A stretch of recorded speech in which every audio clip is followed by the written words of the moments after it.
Satish ಮನ್ವೇಶ್,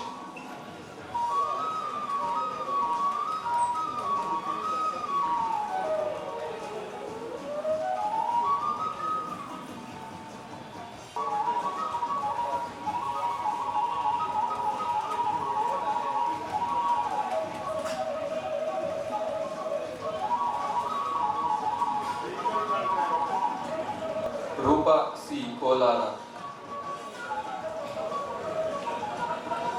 Suresh CR,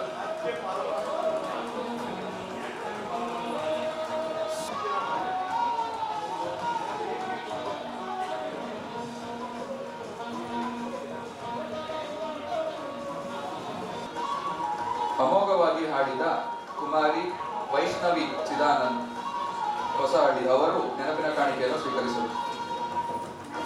ಜೀವನ್ಮುಖಿ ಪತ್ರಿಕೆ ಸಂಪಾದಕರು, ಅಖಿಲ ಕರ್ನಾಟಕ ಕುವೆಂಪು ಸಾಂಸ್ಕೃತಿಕ ವೇದಿಕೆ ಸಂಸ್ಥಾಪಕರು ಆದ ಶ್ರೀ ಸುರೇಶ್ ಮತ್ತು ಅವರ ಸಂಗಡಿಗರು ಇವತ್ತು ಬೆಂಗಳೂರಿನ ನಯನ ಸಭಾಂಗಣದಲ್ಲಿ ಸಾಂಸ್ಕೃತಿಕ ಸಮ್ಮೇಳನವನ್ನು ಏರ್ಪಡಿಸಿದರು.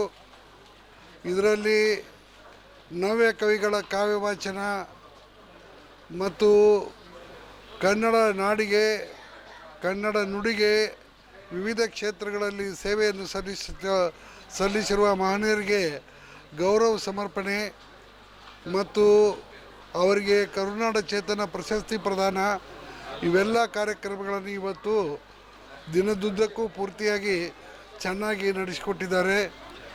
ಇವರ ಈ ಒಂದು ಕಾರ್ಯಕ್ರಮದಿಂದ ಉದಯೋನ್ಮುಖ ಸಾಹಿತಿಗಳಿಗೆ, ಉದಯೋನ್ಮುಖ ಕವಿಗಳಿಗೆ ಹೆಚ್ಚಿನ ಪ್ರೋತ್ಸಾಹ ದೊರೆತಿದೆ. ಈ ರೀತಿ ಮತ್ತು ಅದೇ ರೀತಿ ಕನ್ನಡ ನಾಡು ಮತ್ತು ನುಡಿಗೆ ಕರ್ನಾಟಕದಾದ್ಯಂತ ಸೇವೆ ಸಲ್ಲಿಸಿರ್ತಕ್ಕಂಥ ಮಹನೀಯರಿಗೆ ಅವರು ಸನ್ಮಾನ ಮಾಡಿರ್ತಕ್ಕಂಥದ್ದು ಮತ್ತು ಕರುನಾಡ ಚೇತನ ಪ್ರಶಸ್ತಿ ನೀಡಿರ್ತಕ್ಕಂಥದ್ದು ಕನ್ನಡ ನುಡಿಯ ಬೆಳವಣಿಗೆಗೆ, ಕನ್ನಡ ನುಡಿಯ ಸಮೃದ್ಧಿಗೆ ಒಂದು ನೀರೆರೆದಂತೆ ಆಗಿದೆ. ಈ ಒಂದು ಕಾರ್ಯಕ್ರಮವನ್ನು ಯಶಸ್ವಿಯಾಗಿ ನಡೆಸಿಕೊಟ್ಟಂಥ ಶ್ರೀ ಸುರೇಶ್ ಅವರಿಗೆ ಮತ್ತು ಕುವೆಂಪು ಸಾಂಸ್ಕೃತಿಕ ವೇದಿಕೆ ಎಲ್ಲ ಅವರ ಸಹೋದ್ಯೋಗಿಗಳಿಗೆ ನನ್ನ ಹೃತ್ಪೂರ್ವಕವಾದಂಥ ಅಭಿವಂದನೆಗಳನ್ನು ಸಲ್ಲಿಸ್ತೀನಿ. ಕನ್ನಡ ಭಾಷೆ, ಕನ್ನಡ ನುಡಿ ಅಂತಕ್ಕಂಥದ್ದು ಶಾಶ್ವತವಾದದ್ದು. ಪ್ರಪಂಚದ ಯಾವುದೇ ಭಾಷೆಗಳಿಗಿರ್ತಕ್ಕಂಥ ಇತಿಹಾಸವನ್ನು ನಾವು ವಿಚಾರ ಮಾಡಿದರೆ ಕನ್ನಡದ ಭಾಷೆಯ ಒಂದು ಇತಿಹಾಸ, ಕನ್ನಡ ಭಾಷೆಯ ಒಂದು ಬೆಳವಣಿಗೆ, ಕನ್ನಡ ಭಾಷೆಯಲ್ಲಿರ್ತಕ್ಕಂಥ ಸತ್ವ ಅಂತಕ್ಕಂಥದ್ದು ಯಾವುದೇ ಭಾಷೆಗಿಂತ ಕಡಿಮೆ ಇಲ್ಲ ಅಂತ ಹೇಳಲಿಕ್ಕೆ ನಾನು ಭಾಳ ಸಂತೋಷ ಪಡ್ತೀನಿ. ನಮಗೆ ಭಾಳ ಉಜ್ವಲವಾದಂಥ ಒಂದು ಇತಿಹಾಸ ಇದೆ. ನಮಗೆ ಇಡೀ ಭಾರತ ದೇಶದಲ್ಲಿ ಸುಮಾರು 7 ಕೋಟಿ ಜನ ಕನ್ನಡವನ್ನು ಮಾತನಾಡ್ತಾರೆ. 7 ಕೋಟಿ ಜನರ ಮಾತೃಭಾಷೆ ಕನ್ನಡ ಆಗಿದೆ. ಇದೆಲ್ಲರೂ ನಾವು ಹೆಮ್ಮೆ ಪಡಬೇಕಾದಂಥ ವಿಚಾರ. ಕನ್ನಡ ಇವತ್ತು ಬಾಳ್ತಾ ಇದೆ, ಬೆಳಗ್ತಾ ಇದೆ. ಇಂದು ನಾಳೆ ಎಂದೆಂದಿಗೂ ಸಹಿತ ಕನ್ನಡ ಬಾಳ್ತದೆ, ಬೆಳಗ್ತದೆ, ಬೆಳೆಯುತ್ತಾ ಹೋಗ್ತದೆ ಅಂತ ಹೇಳಲಿಕ್ಕೆ ನನಗೆ ಸಂತೋಷ ಆಗುತ್ತೆ. ಇಂದಿನ ಕಾರ್ಯಕ್ರಮ ಅತ್ಯಂತ ಮಹತ್ವದ ಕಾರ್ಯಕ್ರಮ. ಕನ್ನಡದ ನುಡಿಯ ಕಾರ್ಯಕ್ರಮವನ್ನು ಜನಮುಖಿ ಸುರೇಶ್ ಅವರು ಅತ್ಯಂತ ಸಂಭ್ರಮದಿಂದ ಕನ್ನಡ ನಾಡು ನುಡಿಯ ರಕ್ಷಣೆಗಾಗಿ, ಕನ್ನಡದ ಬೆಳವಣಿಗೆಗಾಗಿ ಹಮ್ಮಿಕೊಂಡಿದ್ದಾರೆ. ಅದರಲ್ಲಿ ನಾವೆಲ್ಲರೂ ಭಾಗಿಯಾಗಿದ್ದೇವೆ. ನಮ್ಮನ್ನು ಸಮ್ಮೇಳನದ ಅಧ್ಯಕ್ಷರನ್ನಾಗಿ ಆಯ್ಕೆಯಾಗಿದ್ದಾರೆ. ನಮಗೆ ತುಂಬ ಸಂತೋಷವಾಗ್ತಿದೆ. ನಮ್ಮೊಂದಿಗೆ ಅನೇಕ ಸ್ನೇಹಿತರು, ಅಭಿಮಾನಿಗಳು, ಚಿಂತಕರು, ಸಾಹಿತಿಗಳು, ಬರಹಗಾರರು, ಪ್ರಾಧ್ಯಾಪಕರು ಎಲ್ಲರೂ ಬಂದಿದ್ದಾರೆ. ಅವರೆಲ್ಲರಿಗೂ ಕೂಡ ನಾವು ಶರಣು ಸರ್. ಇನ್ನು ಮುಂದೆನೂ ಕೂಡ ಕನ್ನಡದ ಕಟ್ಟುವ ಕೆಲಸವನ್ನು ಮಾಡೋಣ.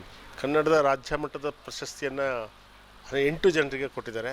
ಅವರೆಲ್ಲರೂ ಕೂಡ ವಿವಿಧ ಕ್ಷೇತ್ರದಲ್ಲಿ ಸಾಧನೆಯನ್ನು ಮಾಡಿದ್ದಾರೆ. ಸಾಹಿತ್ಯ, ಸಂಗೀತ, ವೈದ್ಯಕೀಯ, ಸಮಾಜ ಸೇವೆ, ಹೀಗೆ ವಿವಿಧ ರಂಗಗಳಲ್ಲಿ ಮಾಡಿರ್ತಕ್ಕಂಥ ಸೇವೆಯನ್ನು ಪರಿಗಣಿಸಿ ಇವತ್ತು ಪ್ರಶಸ್ತಿಯನ್ನು ನೀಡಿದ್ದಾರೆ. ಮುಂದಿನ ದಿನಗಳಲ್ಲಿ ಇನ್ನೂ ಕೂಡ ಹೆಚ್ಚು ಕನ್ನಡದ ಪ್ರಸರಣ ಕೆಲಸವನ್ನು, ಕನ್ನಡದ ವಿಸ್ತರಣೆಯನ್ನು, ಕನ್ನಡದವನ್ನು ಕಟ್ಟುವ ಕೆಲಸವನ್ನು ಯಾರು ಭಾಗಿಯಾಗ್ತಾರೋ ಅವರೆಲ್ಲರನ್ನೂ ಕೂಡ ಒಗ್ಗೂಡಿಸಿ ನಾವು ಸಮಾಜ ಸೇವೆಯನ್ನು ಮಾಡುವ ಕಡೆಗೆ ಗಮನವನ್ನು ಹರಿಸ್ತಾ ಇದ್ದಾರೆ ಸರ್. ಹೊಸ ವರ್ಷದಲ್ಲಿ ಕನ್ನಡವನ್ನು ಕನ್ನಡದ ನಿರ್ಣಯವನ್ನು ತೆಗೆದುಕೊಳ್ತಕ್ಕಂಥ ಒಂದು ಆರಂಭವನ್ನು ಮಾಡಬೇಕು. ಹೊಸ ವರ್ಷದಲ್ಲಿ ಆ ನಿರ್ಣಯಗಳು ಕನ್ನಡ ಪರವಾದ, ಕನ್ನಡದ ಅಭಿಮಾನಕ್ಕೆ ಸಂಕೇತವಾದ, ಕನ್ನಡದ ಹೆಚ್ಚು ಪ್ರಸರಣ ಮಾಡ್ತಕ್ಕಂಥ ಕ್ರಿಯೆಗಳಲ್ಲಿ ನಾವೆಲ್ಲರೂ ಭಾಗಿಯಾಗೋಣ ಅಂತಕ್ಕಂಥ ಸಂಕಲ್ಪವನ್ನು ಕೈಗೊಳ್ತಾರೆ ಸರ್. ಅಖಿಲ ಕರ್ನಾಟಕ ಕುವೆಂಪು ಇದರಿಂದ ಒಳ್ಳೆ ಪ್ರಶಸ್ತಿ ಬಂದಿದೆ.